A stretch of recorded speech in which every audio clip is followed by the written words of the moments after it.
Hello! Yan ang papunta sa dagat.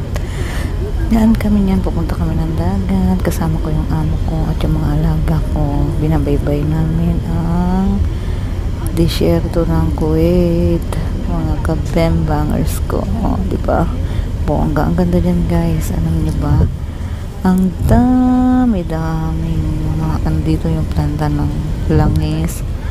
Kasi nga, dito, mura lang ang langis at ewan ko kung pati gasolina, char. Ayan guys, o diba, hindi ko sila makuhanan kasi bawal. Siyempre, kailangan natin pakikisama para sa ating ikakabuti, mga kabembang ko. Diba, ang ganda nung tuloy ko, bongga. Walang masyadong dumadaan kasi ngayon. Katanghalian, mga alauna yata. Ganyan, punta kami ng dagat. Ngayon, sabi ng alaga ko, sabi niya, ano yung ginagawa mo? Sabi ko, nagbibideo lang ako. Okay. Sabi niya sa akin, diba? Sobrang ganda dyan guys, kung marapitan talaga, ang ganda. Sabi ko, hindi ko naman kayo pwedeng kuhanan kasi bawal, diba? Andun guys yung mga camel, may mga camel dyan at saka mga tupa.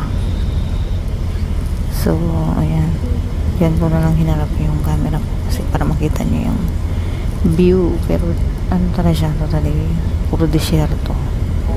Pinabaybay namin, layo, dalawang halos ano yan, 1 oras ang biyahe, mahigit 1 oras.